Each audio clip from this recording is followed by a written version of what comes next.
cornfield. He told himself it was wind in the stalks, nothing more. But the sound had shape, and it carried a tune the way a bottle carries a ship.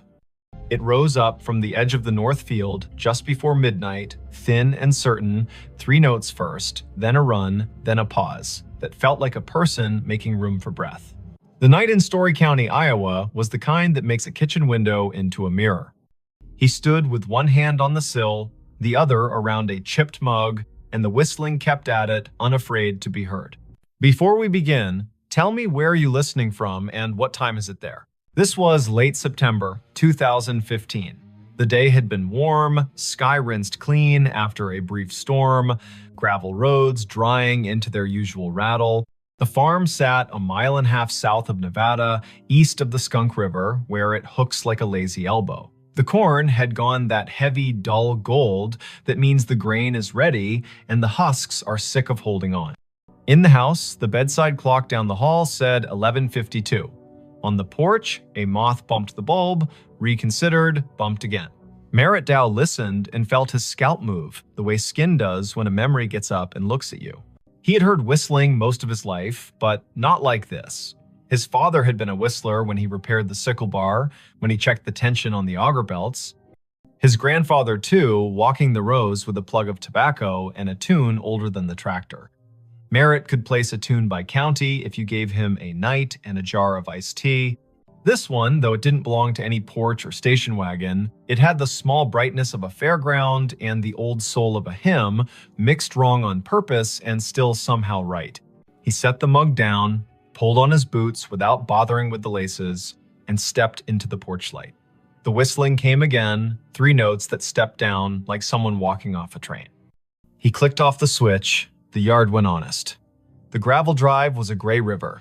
The corn made its tinny rain sound whenever the breeze remembered its job. To the north, the trees along the fence line held their breath. Merritt had a habit of heading toward curiosity as if it were a calf out past the fence that needed fetching. He took the flashlight from the hook, the heavy kind with a rubber grip, and checked the batteries the way a person checks their pulse. He told himself this was neighbor trouble, or a kid from town testing bravery on a Friday dare.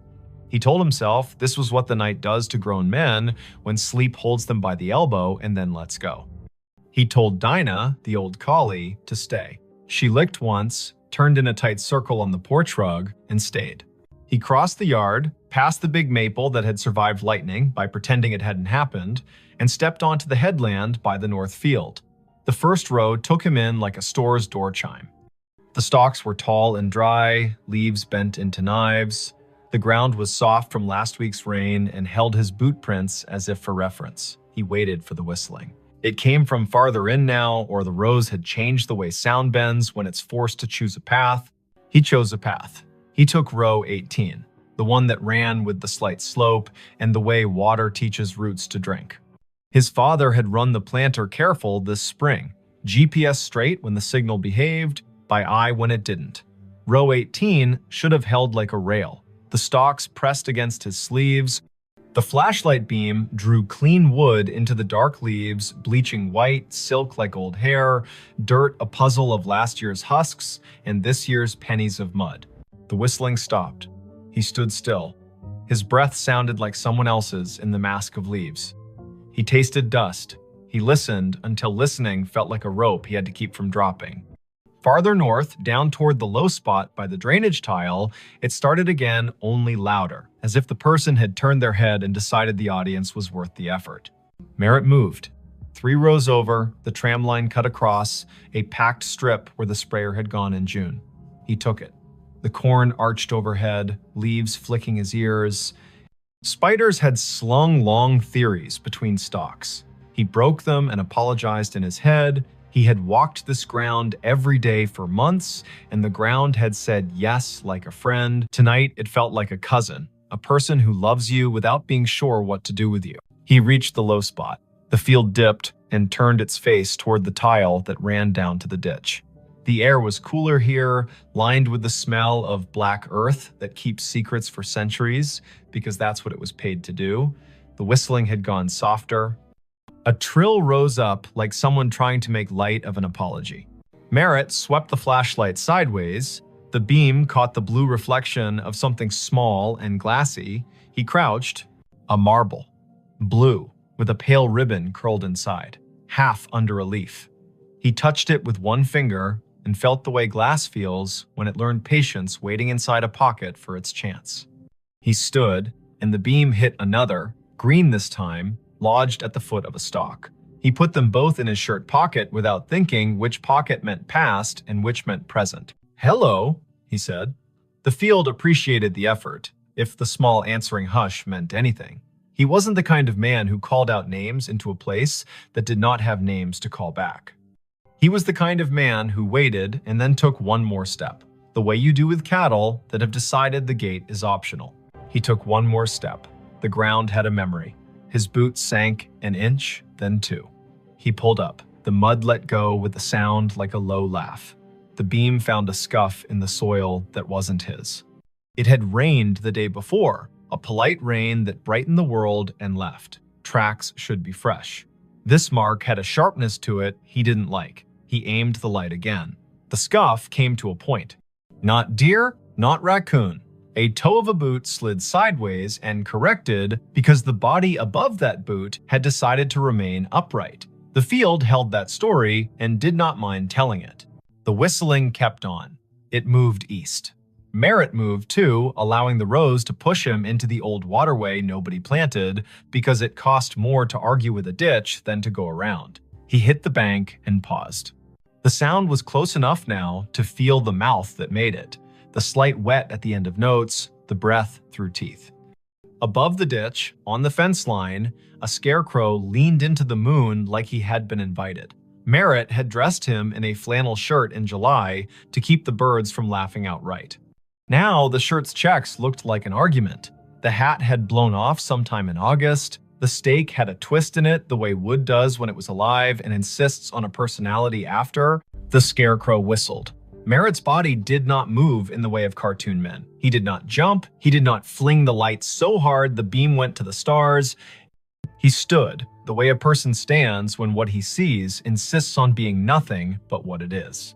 He put the light on the scarecrow's painted mouth. The paint was flaked, the smile wrong on purpose.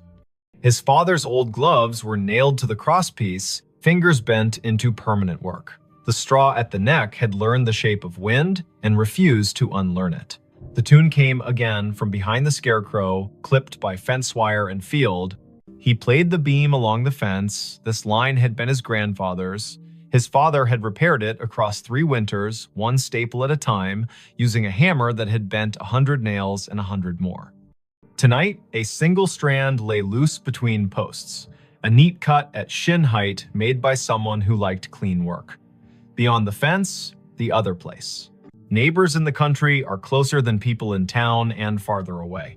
The acreage to the east had belonged to the Kesslers once, then to the bank, then to a man who installed irrigation pivots with a speed that made the county whisper.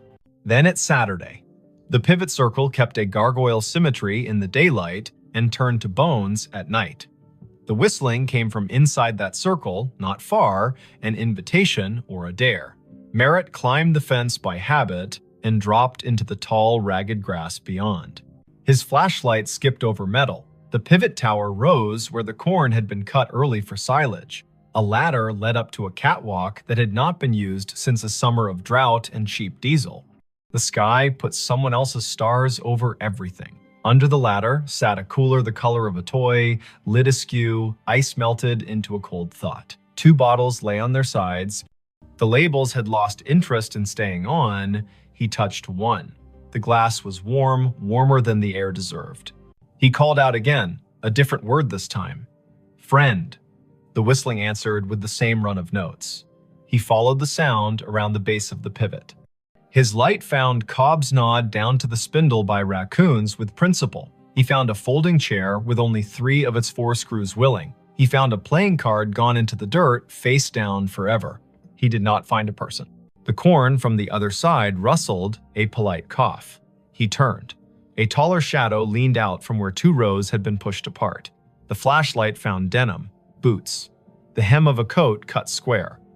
A hand. The skin had the tint of rural men, year-round, sun-washed, wind-scoured. The fingers were long and still. The hand did not wave. "Evening," Merritt said. He stepped closer. The shadow stepped back. The hand slid into the rows, as if hiding from a photograph. The whistling receded down an aisle of stalks, clean and straight as a hallway. He went after it. Later, he would say he never chose to follow, and he would not count that as a lie. The rows insisted. The sound invited. The night did what it always does when a person leaves a safe light and enters a place built to fit bodies only one at a time. It made a mouth and decided whether to swallow or to speak. The field spoke directions in leaves. He followed until the path tried to teach him regret, and his feet refused to be taught. At the heart of the pivot circle, the ground sank another foot.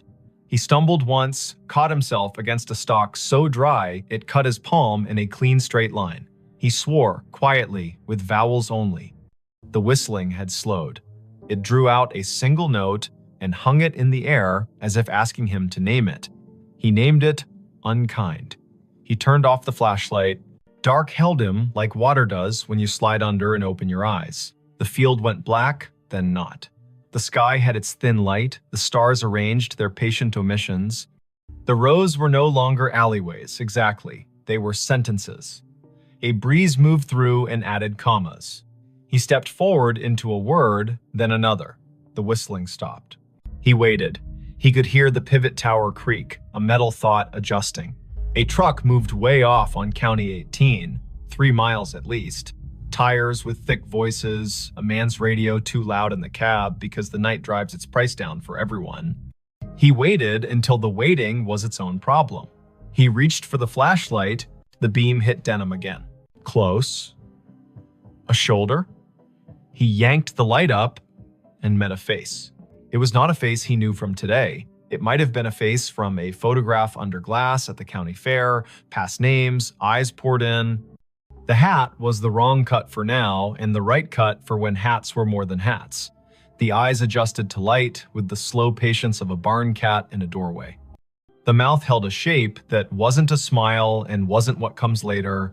The cheeks were hollowed in, the way working men's cheeks sag when they finally let the day have them. "Don't," the man said, not loud. He lifted one finger the way a teacher does when she'd rather not get stern. "Don't shine." Merritt lowered the beam to the man's chest. The denim had a tag that read, "Kessler in faded thread," as if a mother had stitched it when mud was the usual weather. The man nodded, brief. He put 2 fingers to his mouth and whistled the run again. The note slid under the leaves and came back altered by straw and distance. "Had to see if you'd come," the man said. He did not offer his name. He did not ask Merritt's. The field did the introductions it believed in. The man tipped his chin toward the north, where the ditch had cut a new curve 2 springs ago, and nobody called the county because sometimes you let water take responsibility for its own choices. "Come on, then." They went up Row, across the tram line, down again. Merritt kept the light aimed at boots and dirt, the way you aim swear words when children are sleeping in the next room. The man's hands brushed the tassels as he went, leaving no sound. The field learned him and forgot Merritt in the same breath. They crossed into the neighbor's back 40, and the soil changed, darker and more confident. The rows had more to say here. The whistling would come and go like a small animal, checking the air and disliking it. The man stopped at a patch where the stalks had been storm-bent and then righted themselves out of pride. He crouched, hand out, palm down, on top of a flat stone that had no business on this ground. The stone was square. It held an iron ring in one corner. He tapped it. The sound returned like a jar lid. "Used to be a storm door," he said. "For the root cellar. They built the house up there." He flicked his eyes toward where the stars thinned and the silhouette of a ruined chimney picked its teeth on the horizon. "Tornado took it in '54, you know that." Merritt nodded. He had heard the story. The county leaned on that year. It changed the way people believe in roofs. 3 days after, the man said, setting his palm to the stone like a pledge, "My brother thought he heard whistling here. We believed him because he was the kind of boy who told the truth, even when it meant he had to walk back and fix something. He followed it. Everybody followed it. Men with boots and women with cakes and ropes and tubs and a feeling of the back of their necks being breathed on. We pulled the stone up, we brought lanterns. It goes under like a snake down there. The cellar does. We didn't find anyone. No boy, no breath. Just apples rolling, because that's what they do when people die. Things keep their job anyway. We closed it back up. Weather put a shoulder on it. And now, he stopped. The whistling came, this time from under their feet. It rose up through the stone like a trick, thin and mean and a little proud, a tune that went square, then wandered off the edge. The iron ring shook against its socket with a burr. Merritt felt the hair along his forearms ask for a vote. Now, the man said, it calls people here when it's time. He put his hand on the ring. I'm tired of it calling people here who are not me. He lifted. It did not rise much. The hinge had rusted itself into religion. The man looked at Merritt, not pleading, exactly, not persuading. He looked like a person offering you the end of a sentence the world has been running too long. Merritt set the flashlight down on its base and got his fingers under the corner. The stone was heavy-hearted, more weight than mass, the kind of weight that comes from being asked to hold back a story. They lifted together. It rose an inch, then two. It settled on a ridge of broken brick. The smell answered before the dark did. Apples, old and bitter, work that had gone on without supervision. Cold earth that had kept promises by crushing them. A draft moved across Merritt's knuckles. It took his body down a list to be sure each part remembered what stand means. The whistling ran up inside the gap and out. It had volume now. It wished it had a throat. It would have stopped if someone had blessed the night right then and said, go on to sleep. No one blessed the night. Merritt and the man held the stone a second longer, then eased it down onto a stick propped like a tired knee. The gap held. The dark inside threw itself at their eyes and bounced back, patient. They did not aim the flashlight in, the man would not have it, and Merritt knew enough to trust someone who belonged to a place this much. They listened instead. The whistling ran its tune twice, then twice again, and each time the final note sagged, as if asking someone to let it lie. Why me? Merritt asked. He wasn't offended by the question. He wanted a reason that could wear a hat. You were the one who heard it honest, the man said. You stayed at the edge of your field as long as you could and still came. Some men run because they want a story to tell about themselves. You came because you wanted to know who to go fetch. Merritt shoved down the part of himself that softened at that. He bent, slid his hand into the gap until his fingertips touched the dirt at the lip. It was cool, the way a basement never loses January. He searched by hand, careful for glass. Nothing but pebbles and the slow grind of last century's lessons. The whistling faltered. It shortened itself and became 3 notes, those 3 notes he had heard at the kitchen window, the 3 his father had bent into the radio between ballgame innings, the 3 his grandfather had used to call a dog that never needed calling. He withdrew his hand and stood. The man had his head down, listening as if his bones were the receiving equipment. He began to hum, not the tune, but a harmony low and uninsistent. The whistling slowed. The cellar air came up wetter than before, fouled for a second by something like breath, and then clean. The whistling stopped. They waited a full minute, then another. Merritt counted, slow, as if a child in a tent had asked him to promise monsters were on vacation. The ground under the stone was a fact again. The man let his harmony stop, the notes settling like a bird on a line, and then choosing not to stay. He knelt and pulled the stick, and the stone met its ledge with a sound like a chest closing. Sometimes, the man said into the calm, it wanted an argument. Sometimes it wanted somebody from back then to say his name and make a promise. It wanted a mother crying on the dirt. It wanted men with rope because rope makes everyone feel helpful. Not tonight. Tonight you came and you didn't carry any of that. You just listened harder than the field wants you to. That's enough. They stood together in the rows until the night got bored with them and went to do what the night does in other places. The pivot sighed and remembered it had bearings, not opinions. The ditch water moved on its way, not fast, not slow, never wrong. A coyote put a sentence into the air and another answered, and both sentences agreed to end where they did. The man tipped the brim of a hat he wasn't wearing and turned back into the corn. His boots made no more sound than a thought that knows its limit.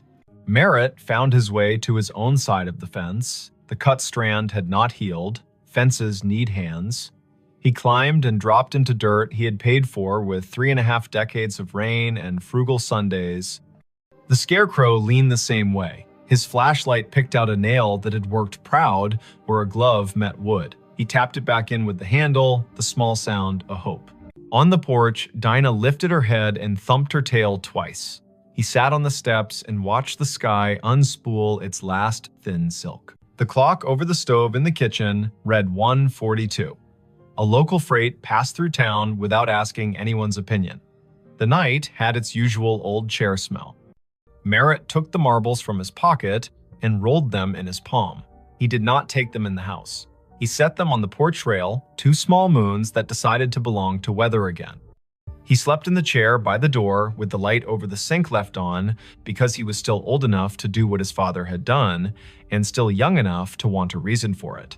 In the morning, his neighbor from across County 18 pulled into the drive with the casual angle of men who do not use turn signals because everybody already knows where they're going.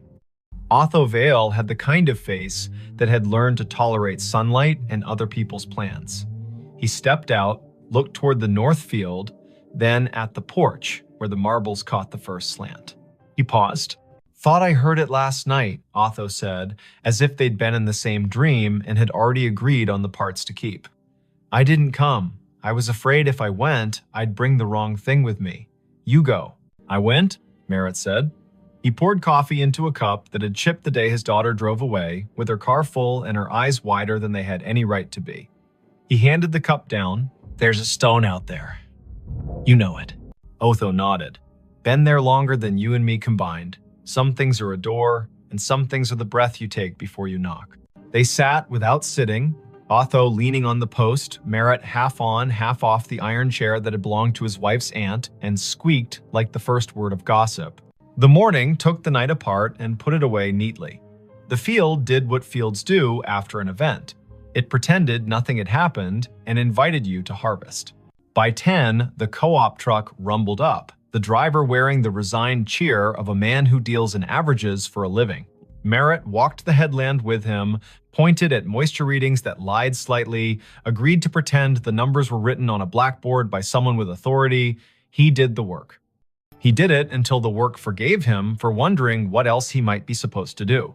That evening, he repaired the fence where the strand had been cut. He pulled it tight and stapled it with his grandfather's hammer because you use the tools that know your hands. He hammered in 3 staples and left one in his pocket so the fence would remember there is always one more job and it can't get cocky. He checked the pivot base out of courtesy to the machine. He replaced nothing. He spoke to no one. The sky went red behind weather stacked to the west, Kansas doing its job of sending clouds as if on purpose. For a week, the field behaved. The wind laid down its sheet music neatly. The coupe truck counted out grain like blessings. He slept at the proper times and did not wake to odd hours with the feeling of someone whistling at the edge of his life.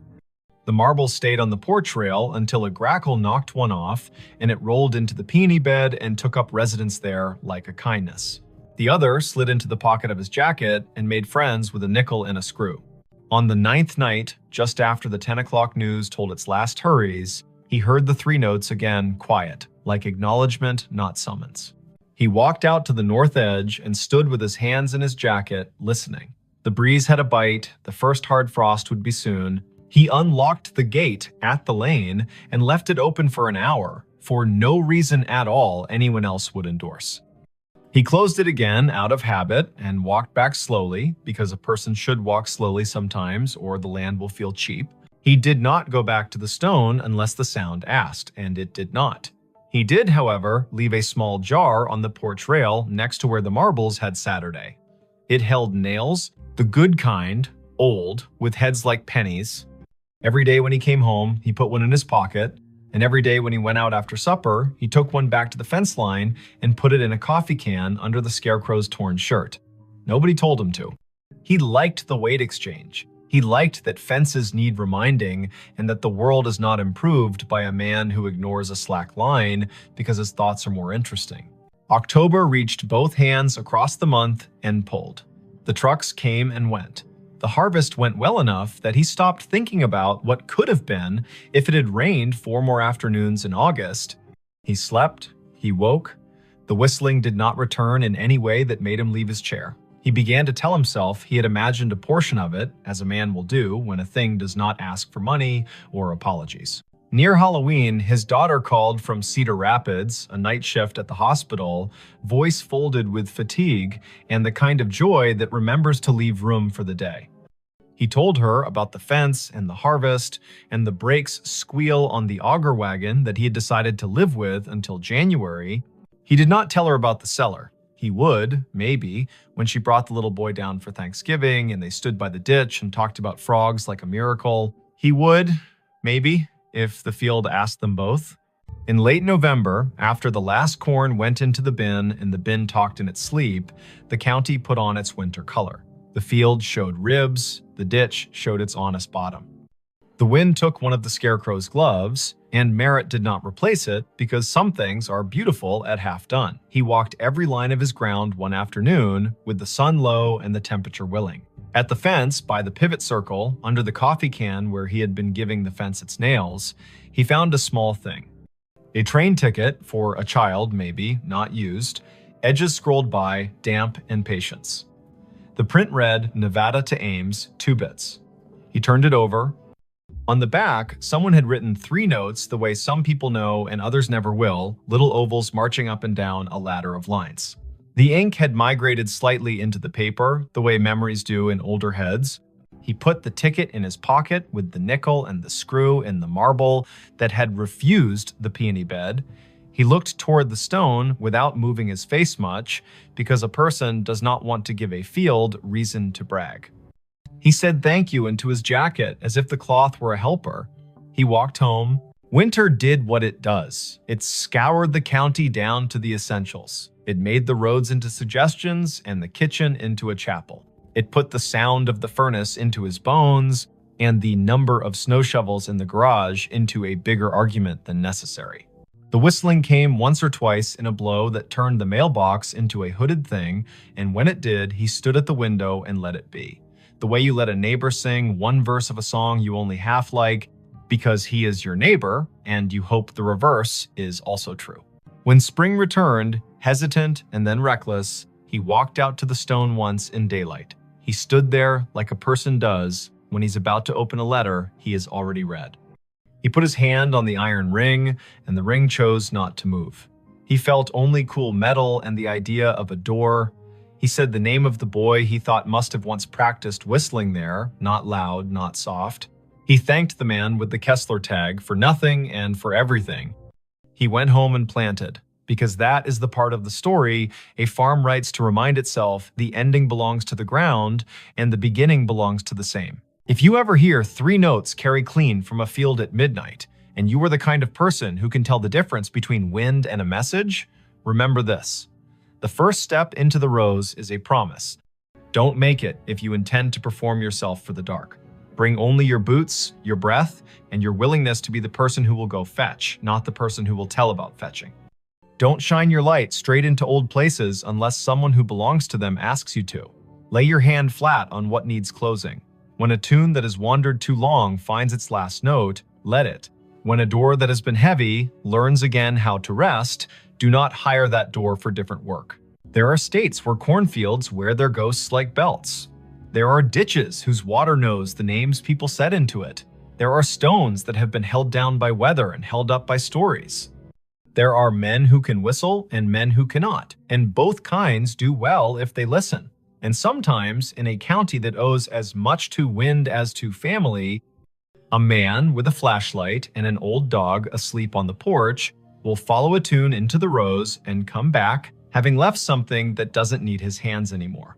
When he sits down again, the chair will squeak in the key the field prefers. The kitchen clock will softly argue with the refrigerator about seconds. The night will soften him on its slow wheel. The next day, someone will wave on County 18 without lifting a hand, and the answer will come back exactly right. And somewhere beyond the line where 2 quarters meet under a fence, a stone will find it easier to be a stone because 2 men lifted it once, together, and then set it down the way the land asked. The hotel room that prints receipts at 17 amperes. M. The first night, the receipt printer woke her. It coughed once in the dark, warmed its little brass roller, and began to spit out a strip of thermal paper that glowed faintly like a cigarette behind cupped hands. The room clock said 2:17 in pale blue digits. Vesper Klein lay very still in bed 5B at the Scissortail Hotel, a brick-walled midtown remnant on North Boston Avenue in Tulsa, Oklahoma, and listened to the tiny buzz and chirp as the machine printed, paused, and printed again, as if it were resuming a conversation it had been having without her for years. Before we begin, tell me where are you listening from and what time is it there? She had checked in late after a client dinner that went long on promises and light on dessert. The year was 2019, early November. The air outside clean after a narrow band of rain slid through, and the sidewalks shone like varnished stage floors. Vesper was 33, a freelance systems tech who patched networks for small hotels that couldn't afford to be down and couldn't afford to hire someone full-time. She traveled with a canvas tool roll, a spare router, a zippered pouch of adapters that looked like a magician's deck, and a mug with a hairline crack she liked to think of as its signature. The Scissortail was her kind of place.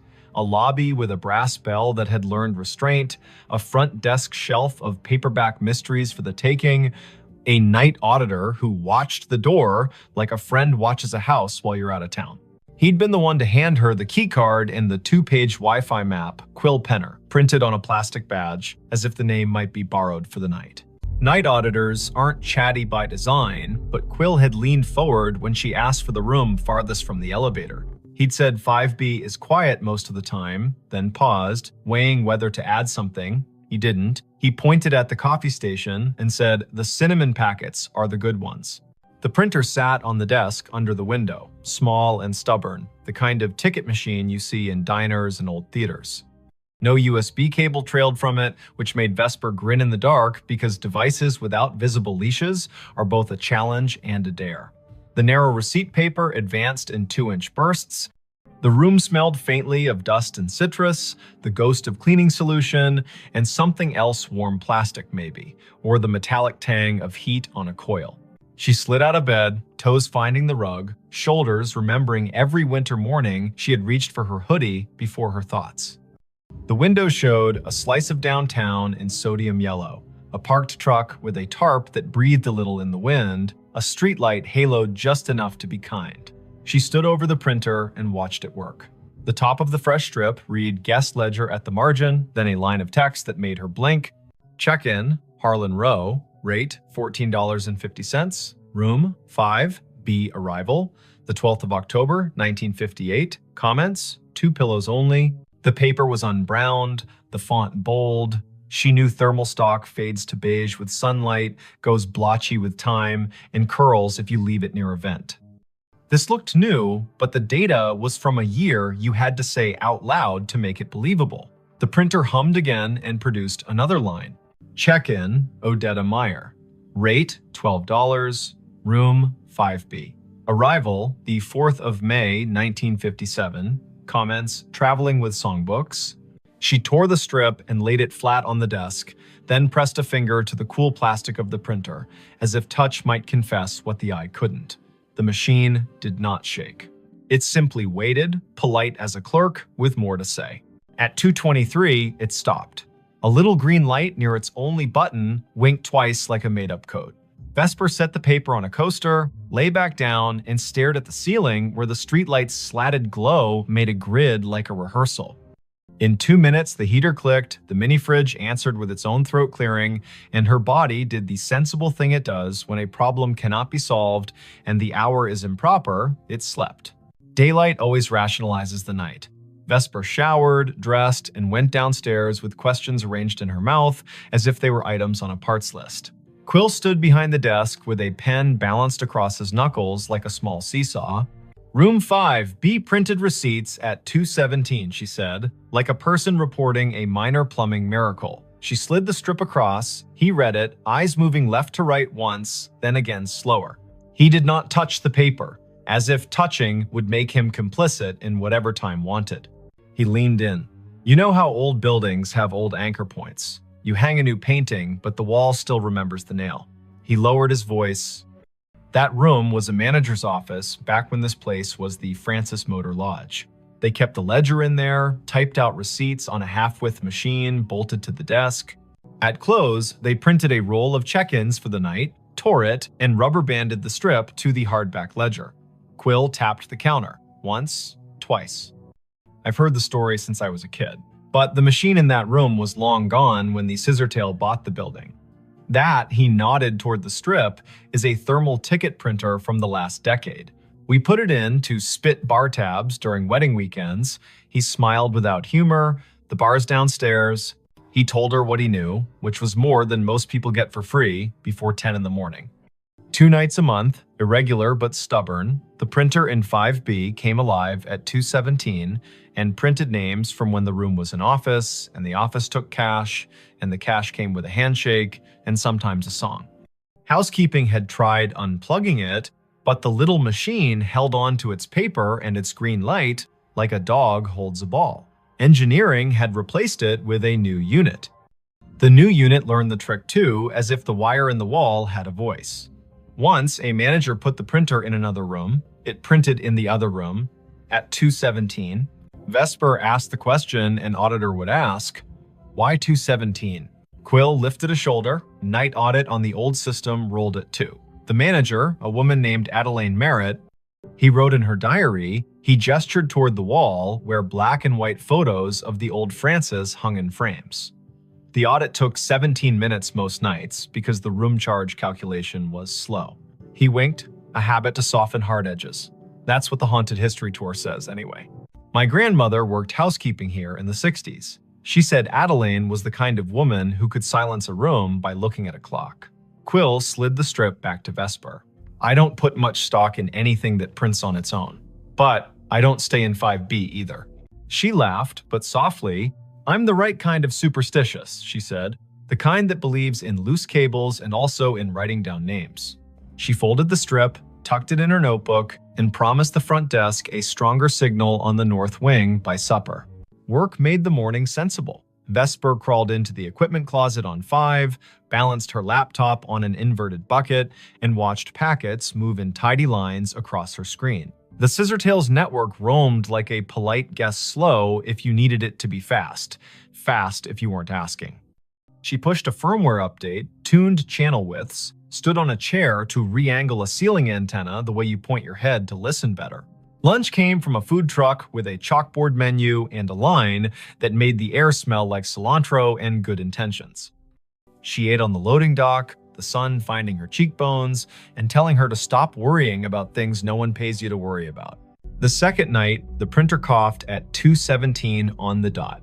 The room's clock, which she had not trusted since it flashed 12:12 after she plugged her phone charger, matched her wristwatch exactly. The printed strip listed names again, 5 this time, each with a rate that made the era plain.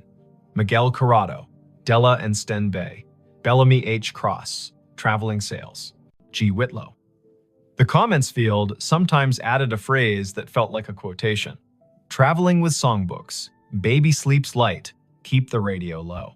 She tore the strip and laid it beside the previous one. The heater ticked its approval. She sat cross-legged on the rug, laptop open, the printer's power cord draped across her thigh. If it's a room ghost, she murmured, it should ignore me. If it's a network ghost, I may as well listen. Her laptop saw the printer as a simple thing on the subnet, a networked ticket device with a default login and a queue history that should have been empty and wasn't. Vesper scrolled. A job log rolling back months logged exactly 2 entries each night with the flag source, Legacy. Someone had written a silly little module into the Scissortails aging property management system, a module that echoed old file structures for nostalgia tours during October. She'd seen that kind of thing done for fun. But this module contained descriptors she didn't recognize. Ledger spool, carriage return key, ribbon jam. These were words from a different machine.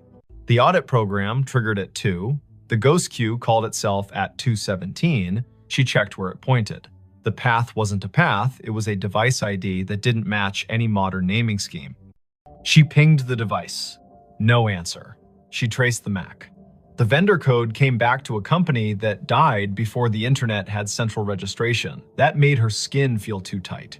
In the morning, white coffee cups clacked, and the lobby television played low, the weatherwoman pointing at a band of storms where storms like to form. Vesper asked Quill if there were schematics for the old building. He pointed to the office behind the desk. Ground plan framed on the wall. Maybe useful. The hotel had been 2 buildings stitched at the seam. The Francis Motor Lodge on the east, a narrower annex that used to be a savings bank on the west, joined by a flyover corridor at 3 and a clumsy arch at 5. Room 5B sat where the old bank manager's office once had been, according to a penciled note at the edge of the plan. There, a scrawl, printer niche, in lighter pencil, spare line to basement. Quill warmed to the problem the way night auditors do when daylight invites them to be citizens. He called maintenance. A man named Orson arrived in a polo with his name stitched in blue and a toolbox that had its own opinions. Together, they moved the desk in 5B 6 inches and then 3 and exposed a painted-over conduit hole at the baseboard with a thumb-width chase running down into the wall. Orson whistled between his teeth. "That's no Romex. That's armored cable from a generation that believed steel could keep time." He tapped the baseboard with the handle of his screwdriver. It answered with the hollow ring of an old closet. In the basement, they found the closet where the spare line went to not exactly die. The air was colder down there, humid the way the past is humid. A metal cabinet stood against the wall, padlocked, a gray panel humming like a neighbor practicing scales. Orson tested the lock with a pick he swore he hadn't lost. The door swung open.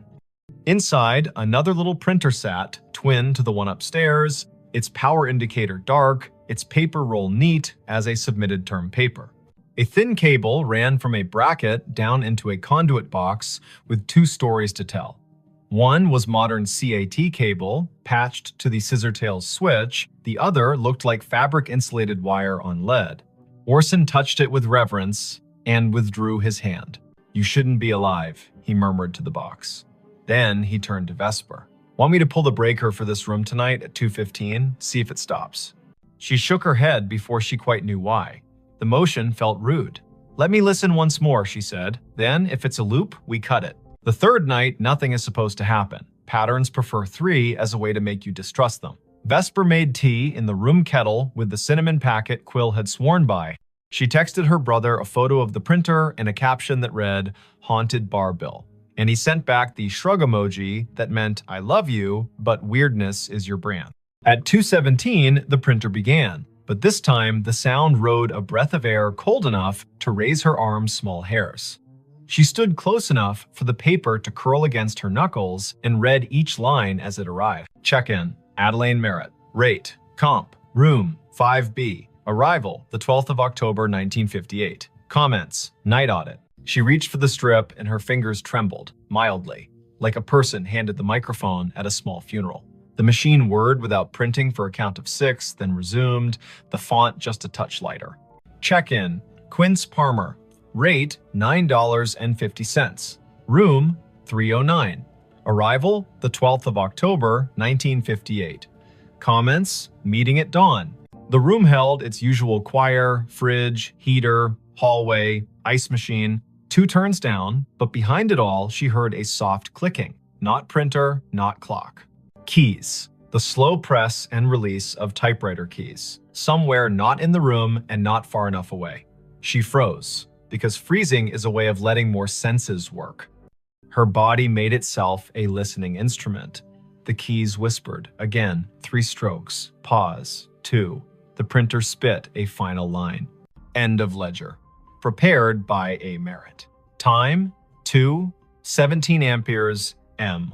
Vesper did what the body asks. She sat on the bed with the strip in her lap and waited for her breath to level. It did. The heater ticked, the fridge purred, the typewriter stopped pretending, the sound folded itself up and slid under the door. She slept because being a person who works with systems means you've learned to stack your fear on a shelf when there's nothing urgent to do with it. Morning turned the printer into a device again. She took the strip down to the desk. Quill stared at the word comp and the name he had heard his grandmother say on summer porches when the heat wanted out of the day. He asked to borrow the strip to show his manager, a woman with the fast walk gait of someone who plans 2 days all the time. The manager's name was Letha Croft, and she looked at the strip like a problem that could be solved with a memo. She was polite and firm. "We have tours on Fridays for the people who want goosebumps," she said. "We prefer to keep the goosebumps from rewriting our Google reviews." Vesper smiled, a tight little smile that said, "I won't post, I don't do that work, I just want to know what the wire knows." Letha sighed. The Scissor Tale was a college internship that never ended for her. The building was her thesis. She pointed at the framed photo behind the desk. Adelaine Merritt, hair pinned like a decision, stood at a wooden desk the size of a Buick, hand on a ledger book, face turned to a camera that had learned to respect her. The caption read, "Francis Motor Lodge, C1959, Night Manager." Letha lowered her voice. Family lore says Adelaine died at her desk in 2003 after the building had been empty 6 years because she refused to move a box when the bank wanted it. The family had the key to the back door from the old days. She snuck in sometimes to straighten things that did not require her. A neighbor saw her light. By the time anyone checked, the coffee had gone cold and she'd written the date on a yellow legal pad with a line under it, like an anchor. I don't know if the story is true. I do know names have a way of using rooms until you say them out loud and then they rest.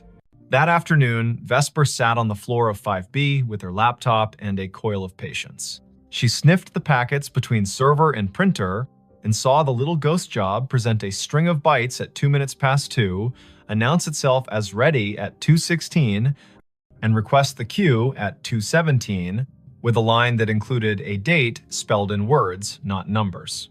October 12. She set a capture to record it tonight. She did not know what she would do with the proof, but the act of capturing felt like putting a box around a wild thing without requesting its death. The fourth night, she did not sleep. At 2:16, the room gathered itself. At 2:17, the printer began. The first name landed like a quiet gavel, Harlan Rowe. Again, as if the ledger wanted to list the set that belonged with the date, as if the building had a playlist for that night and needed it to end correctly. The second name, Odetta Meyer. The third, Quince Palmer. The machine word, then it printed a line that wasn't a line she understood. Checkout, A. Merritt. Time, 2:17 amperes. M. Balance, $0. Drawer, locked.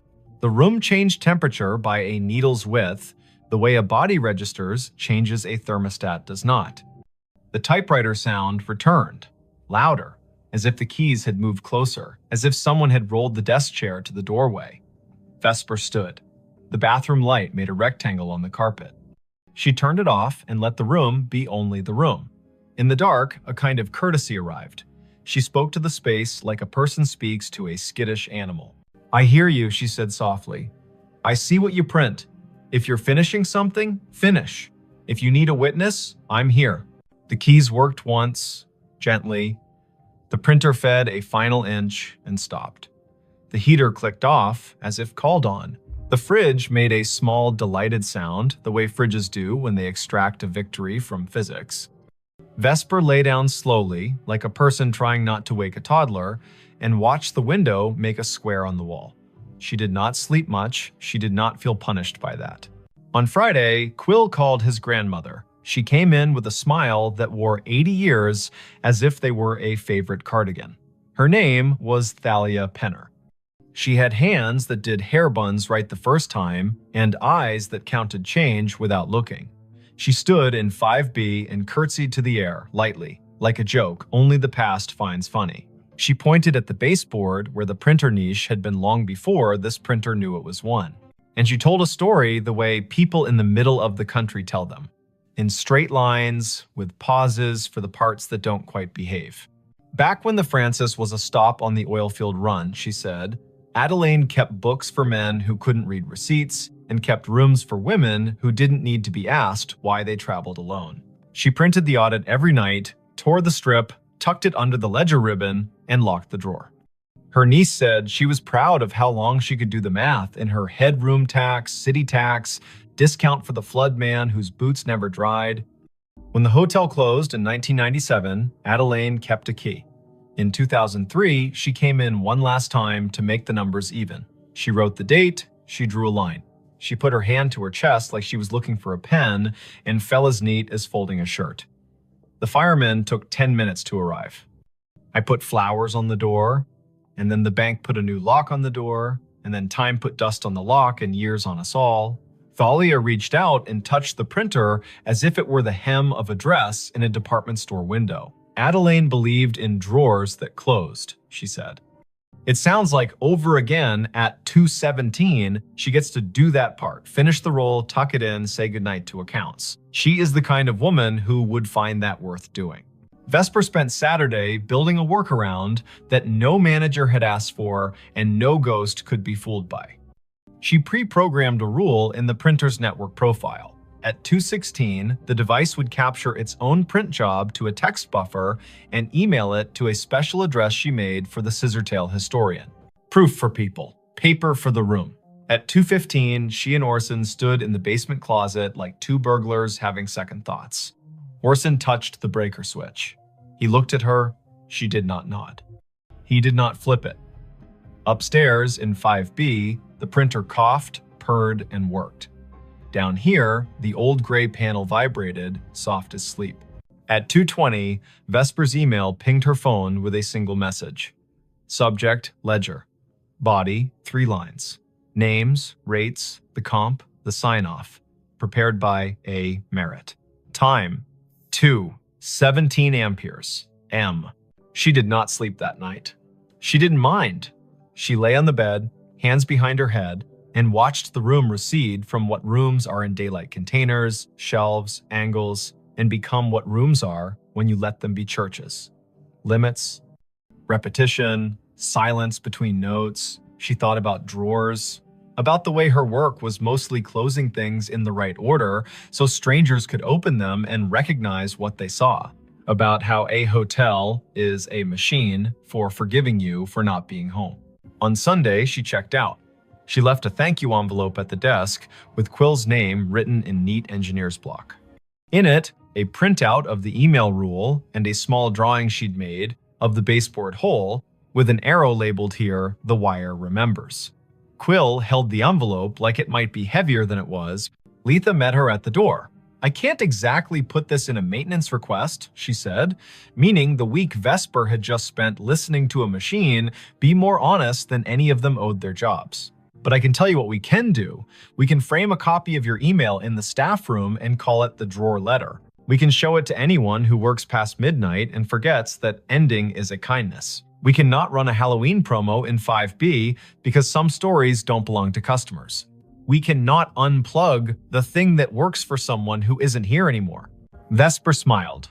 That's more than most places do for the living. She drove out of Tulsa with the radio off, south, then east, then north again, the planes rolling around her like a low lullaby. She stopped at a gas station where the coffee was too strong and therefore perfect. She called her brother to tell him a story with no real twist and therefore true. She didn't say the name of the printer because sometimes a tool deserves privacy. She didn't say the name of the woman who closed drawers because she had said it enough. She didn't say 2:17 because she had learned to say it in her head as a kind of vow to be kind to the people who work at that hour.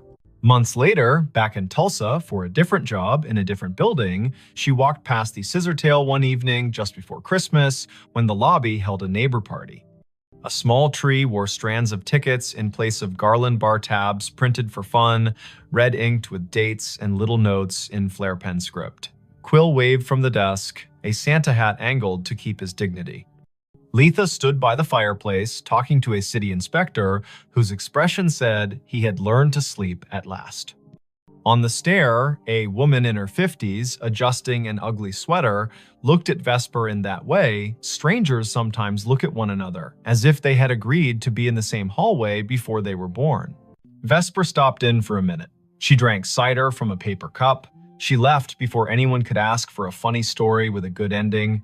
She slept at a chain hotel by the interstate where the printer in the lobby spat bills for bottled water and where midnight meant nothing in particular.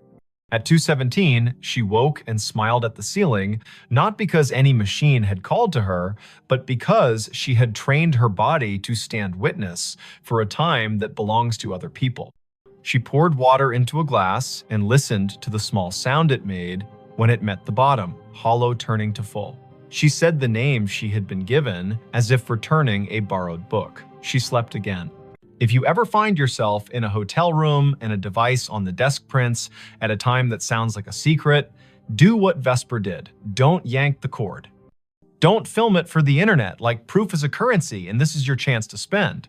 Sit up, put your feet on the rug, read the names if names arrive.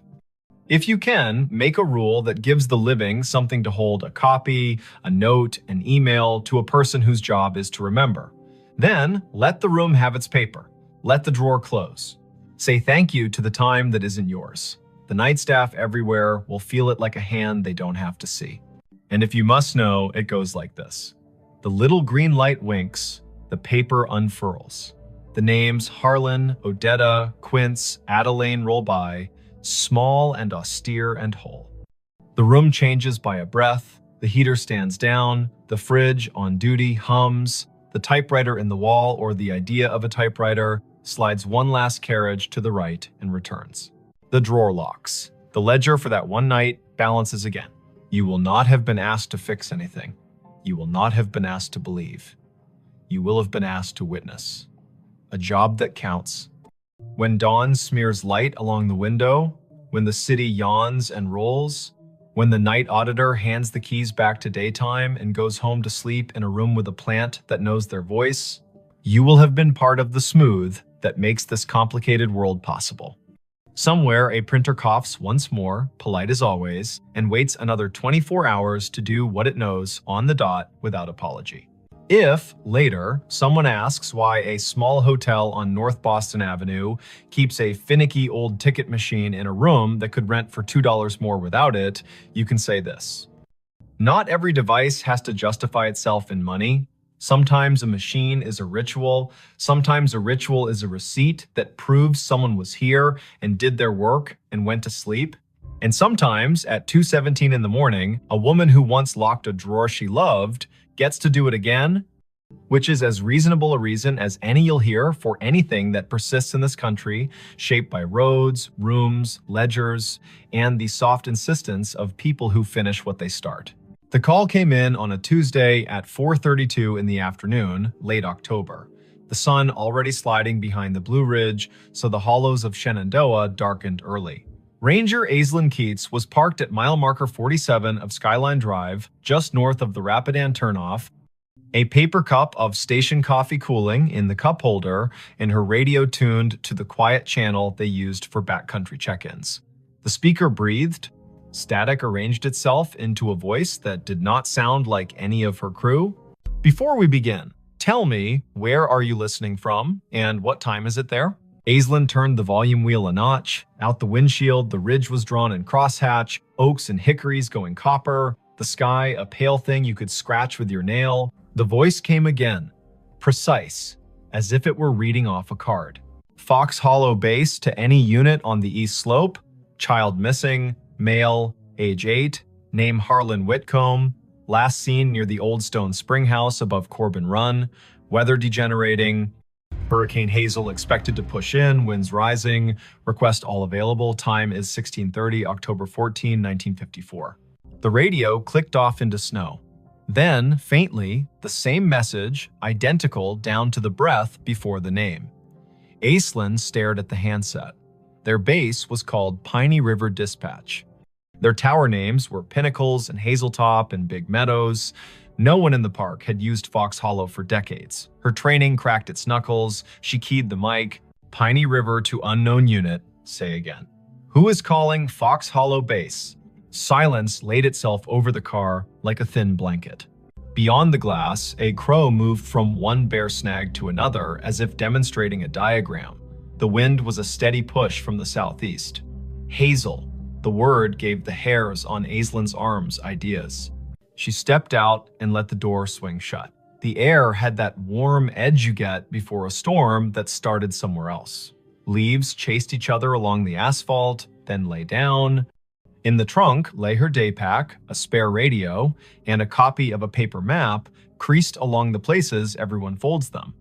She slung the pack, checked battery levels, turned the spare to scan. The main radio kept its sulk. The spare found chatter from Big Meadows about a flat tire near Lewis Mountain, then returned to quiet. The old voice did not return. Aislinn keyed in to dispatch. Piney, Keats at 47. I caught a transmission, sounds like a vintage call. Reference to Fox Hollow, child missing near Corbin Run, date October 14, 1954. Could someone check the archive on that, see if we have a historical incident report? The dispatcher was a steady woman named Karen, who did not make noises she did not need. Copy, Aislinn. Stand by. Aislinn leaned on the hood and looked east, where the hills tumbled like knuckles, all green and copper and shadow. She had worked Shenandoah 5 seasons. She knew the way the ridges spoke when you asked them right. She also knew radios lie sometimes, bouncing off ducts of temperature and skipping across layers of ionized air like stones. She had heard voices from fire towers that had been torn down before she was born, and a farmer yelling to his brother on a frequency no longer assigned to anyone. She had never heard a date pinned to a hurricane whose name lived in the county's memory like a scar. Karen came back. We have a typewritten Keats, Incident 1954-H, filed at Piney River. Hurricane Hazel, multiple rock slides, a missing person in the Corbin area, that name you gave. It is a cold file. It does not say recovered. I repeat, not recovered. No remains located. Not closed. Aislinn pressed the radio to her shoulder until the plastic complained. Copy. Can you send scans to my phone? I'm heading down to the Corbin Run access. If anyone else is close enough to meet, let them know. There was a pause, a little breath that was not static. Karen's voice softened a shade, the way people do when the past finds a way to ask for your time. Sending now. Watch your footing, the trails are a mess of marbles with the leaves down. Want Dupre from Hazeltop on, stand by. Affirmative. Aislinn slung the pack across her back and looked once more at the ridgeline. A truck from Fleet rumbled past, the driver lifting 2 fingers off the wheel in that rural benediction. Clouds had started as a rumor and were now themselves. The Corbin Run access was a gravel pull-off hidden beneath tulip poplars that had learned to whisper. Aislinn eased the truck in sideways and cut the engine. She took the trail with her boots, making small promises to each rock. The stream voiced itself down the hollow knit of last week's rain and this afternoon's melt of a single stubborn snowpatch in a shadow under a ledge. The map told the story of the lower springhouse, a square of stones where water had been convinced to behave. Above it, a ledge with a scatter of quartz chips, the leftovers of older hands doing older work. Aislinn kept an ear on her radio and the other on the creek. She caught the place where trail forgets itself and becomes deer. She found the old springhouse, its stones asking to be counted. She touched the edge of the low wall with the kind of gentleness reserved for quilts and engines. She did not say the boy's name. The afternoon pulled its shoulders in. The radio breathed again. Same cadence, same careful voice. Fox Hollow base to any unit on the east slope. Child missing. Harlan Whitcomb. Last seen near Stone Spring House above Corbin Run. Weather degenerating. Request all available. Time is 16:30. October 14, 1954. Aislinn shivered in the warm air. Her eyes went to the spring house and its square of shadow. She moved the beam of her headlamp across the stones, not because she expected to see anything, but because light can sometimes rewrite a sentence the land is trying to say. The beam found a length of rust, half buried in the moss, along the back of the foundation, thin as a butter knife, with a clip and a circle at one end. She crouched. A whistle. Army surplus, by the look of it. She teased it free, the moss unwilling to let it go. The metal had pitted and softened into a river-colored thing. She wiped it once against her sleeve, then regretted the act. Her radio clicked and made a sound she had not heard in years. A squelch from another era. Karen came back on. Keats. Dupre is on the way from Hazeltop Tower, 20 minutes if the drive is kind. Archives show the boy was last seen by his father near the spring house, yes. The father left him to fetch his jacket from the car. Weather shifted, heavy gust pushed through, child gone when he returned. Tracks lost near the ledge above the run. 2 days of cruise, then Hazel brought the flood and they stood them down. The file has letters from the mother, 2 years after, asking if anyone found anything she could hold. Answer stamped no. Aislinn looked at the whistle in her hand, then at the spring that fed the run. The water wore a sheen of leaves thin enough to count. She keyed the mic. Found a whistle near the spring house. Will bag it. Doubt it has any forensic value after 6 decades, but a photograph might matter to someone. As she spoke, a figure eased out of the trees upstream. A man in the brown and green of a ranger uniform, but the cut of it was wrong in a way you can feel even if you do not have the words. The shirt had pockets like ideas, the hat sat stiff as a rule book, he carried a strap radio that looked like a lunch pail with an antenna. He exhaled, then stopped when he saw her. "Ma'am," he said. There was a formality in the syllables, like church on a day that hurt. "We're sweeping the east slope." The boy's father said he was right here. He pointed at the stones, as if pointing could anchor the earth. Aislinn stood very still. The man's face had the smoothness of someone who had not yet had reason to learn what whiskey was for. His name tag said M. Elwood. His shoulder patch bore an American shield with a tree she did not recognize. He glanced down at her radio and then at the whistle in her hand. "You with us?" he asked. "You with Fox Hollow?" Aislinn's throat did the dry swallow of a person whose mind is faster than her words. "Yes," she said, because yes was easier than telling a man with a lunch pail radio about the word digital. "I heard your call." "Where are your lines?" "At the ridge," he said, puzzled by the question. "We got men cutting sign along the deer trails. We got women at base keeping track of names. The disaster man out of Charlottesville told us Hazel will give us until dawn and then gone." He looked past her to the ledge, his jaw a small square against the warm air. "Mother is at the church in Syria, not the far one, the one with the bell rope that sticks. She keeps asking if he had a jacket. She wants the question to be a fact." A gust moved through the trees on some business of its own. Aislinn felt the air change around the bones of the rocks. The man looked at her again, and the little muscle at the corner of his mouth twitched. "Your radio," he said. "You get this out to anyone else." "Yes." "We have a tower at Hazeltop. They know. Someone is coming." "Good," he said softly. Then he put 2 fingers to his brow, an old salute done halfway because distance is difficult to respect when the ground is asking for more of you. He stepped past her, boots exact on the damp leaves, and moved toward the ledge, listening with his face. He put a hand out as if to feel a draft. His outline lightened as if the warm air had decided he belonged to it. The forest made the sound of a coat hem brushed along a pew. He was gone. Aislinn stood, her hands empty now that the whistle had weight inside a bag. She did not call after him because naming a thing makes it pick a room and leave all the others. She climbed the slope above the spring house, careful, testing each foot. The ground showed her where it had let go before. The soil had slumped sometime between 1954 and now a scar that trees had tried to stitch. She scoped along the edge and thought about the father leaving for a jacket, a boy with a whistle and a spring that talks even when wind tells it not to. Dupre's SUV nosed into the pull-off as the last of the light left, and the storm made its speech. Jericho Dupre had shoulders like a doorframe and a way of stepping onto ground as if asking permission. He carried 2 headlamps and a calm that turned wind into a task rather than a threat. "You heard it too," he said, by way of greeting. "I did, twice. Then it came again down at the spring house. I found this." She held up the bag. The whistle swung on its string, dull as an old firmament. He took the bag and looked as if it could tell him how to think. He listened. The wind pushed down the hollow. The radio hissed, then thought better of it. He nodded at the ledge. "If it were mine to write," he said, "I would say, slip."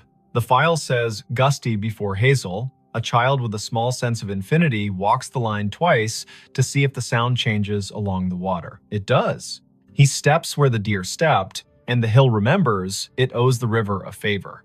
Aislinn told him about the ranger with the lunch pail radio. Jericho had been in the park long enough to have a story for everything and to respect none of them fully. Fox Hollow was an unofficial name for the old maintenance yard near Syria in the 50s. He said, the way a person does when they are agreeing with the possibility of a ghost to be polite. There is a cinder pad there with the marks of 4 posts, like a tower. The radios would have been handsets the size of a Bible that could make clouds sound like news. People back then wrote reports thick with nouns. They did not trust adjectives unless a man had bled. He held the bag with the whistle for an extra breath. He set it in his crew pocket. They searched until rain made the ground decide to be a different kind of ground. In light from their headlamps, the trees stood at attention, counseling caution. They ran a short line grid above the ledge, more to be able to say they had used the dark well than because they expected the earth to give up a long-ago truth for free. At 9, the radios called them home before the lightning made the argument personal. Karen met Aislinn at the office with a printout. The file had been scanned, crooked, and the edges were black, where the copier had tried to keep history from fraying. The incident commander's name was printed in a firm hand, M. Elwood.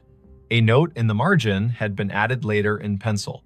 Mother moved to Luray in '67, father deceased, no closure letter sent. The pencil note was signed with a small initial A and a dot. Aislinn slept at the bunkhouse with the radio on her nightstand like a dog. She dreamed that paper flapped along a clothesline strung between trees, and she walked the line, reading every letter, her feet lined up on the rocks of the run, the paper turning to leaves as she read. At 3 in the morning, she woke to the noise a storm makes when it finally accepts its job. The world beyond the window went white, then black, then white again. She turned the volume down to half. She watched the rain write gloss on the sill. The radio stayed quiet. At 10, the day pulled itself together into rags. Aislinn drove down to Luray to a blue house where the porch had a swing, and the swing had 2 cushions that had learned how to be rain. She had a name from the file and a phone number that still worked, to her surprise. A woman in her 80s opened the door with the careful welcome reserved for officials who might be good news or could be kind even if they were not. "I am Aislinn Keats," she said, ranger with Shenandoah. "I am here because a storm pulled a thread and we saw where it ran." The woman corrected her posture and straightened the collar of her cardigan as if a story would take her picture. "My name is Tilda Whitcomb," she said. "We did not know how to leave him there, so we stayed. I have a loaf of banana bread that forgot the raisins on purpose if you are the kind of visitor who does not mind crumbs." Aislinn sat at a round table so clean it looked like a rule. The banana bread was honest, the tea was strong. Tilda put her hand on the tablecloth and kept it there as if the cloth would be steadier if it knew she was not going anywhere. She said the name Harlan like a stake you drive into ground so the tent knows where to stand. "He whistled 3 notes, Tilda said. "The tune the train plays when it comes into Luray, because his father used to take him to the crossing, and they would wave at the men who stand like saints. 3 notes, and then he would laugh, because he was practiced at laughing. The wind took the notes and did not give them back. My husband ran to the car, and the sky changed. They told him on the radio he had until morning. You can live your whole life in a sentence like that." Aislinn put the bagged whistle on the table. The string looped like a sleeping thing. Tilda did not reach for it. She looked at it as one looks at an old photograph that has learned how to move. "I did not get a letter," she said, and smiled small to prove she was not accusing. "I understand how papers behave. I was a clerk before my hands forgot to love the carbon paper. I suppose I wrote a letter in my head every day for 2 years. Then I stopped asking out loud. You cannot keep asking the same question without turning into a different person." The whistle sat, silent, older than most of the kitchen. Tilda looked out the window, and the window looked back. A red cardinal landed on the feeder and told everyone, rudely, that it had arrived. Tilda laughed at the bird, and the laugh made her look like a photograph of herself. Aislinn asked about the ranger named Elwood. Tilda's eyes softened. "Martin Elwood went to our church," she said. "He was the kind of man who knocked on the door with his hat in both hands. He brought us a bag of oranges at Christmas and apologized as if the oranges had failed to be children.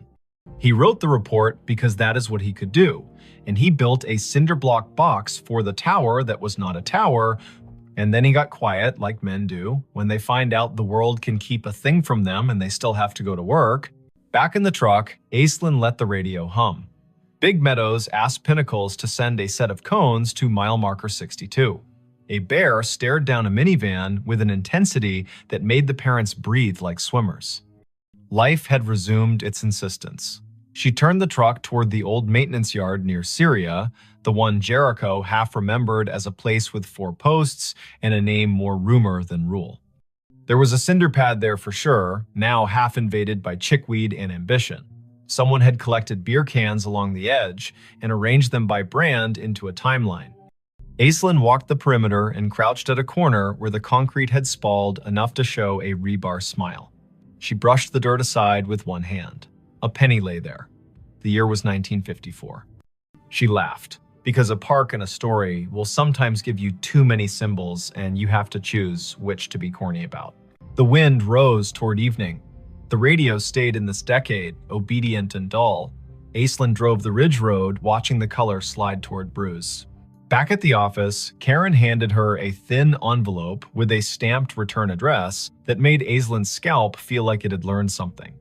It was from an amateur radio club in Harrisonburg, a man who had heard the show Aislinn, sometimes called During Slow Nights, the one where listeners told stories of radios hearing the wrong things on purpose. "We pick up oddities when the weather steeps the air," the man had written. "Old distress calls, ham tests bounced off airplane wings, bombers from the 40s practicing. Once, a train dispatch from 1960 rolled through on a rain so thick you could chew it. There are names for this, and none of them explain it. The way I think of it is this: time breathes shallow near storms. If a voice was loud enough once, and the same air returns, you might hear a ghost that is not a ghost. Not dead, not alive, just not finished talking." That night, Aislinn drove down to Corbin Run one last time with a single job. She stood by the spring house and held the whistle. She did not put it to her lips because it belonged to a mouth that had done its work. She set it on the stone in the square of water smell and said a sentence Tilda had given her permission to say. "Harlan, your mother sits with a red bird and forgives the form and the weather. We leave you where you are, not lost now. We know the place that held you. We will name it even if the stone refuses to."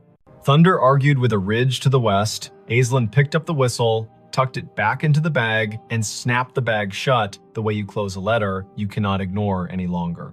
Her radio breathed and then found words. "Fox Hollow Base to any unit on the east slope. Search secured. Weather has moved us. We will resume when it lets us. Families headed to shelter. If anyone finds a whistle, mark the spot. End of report, October 14, 1954. Aislinn lifted the handset to her mouth and did not speak. The silence she chose felt like respect, not fear. She held the radio until the voice faded into the music of rain. Then she climbed the hill back to the truck. The park wrote its own ending. Winter stripped the ridge to bones. Spring came with its first honest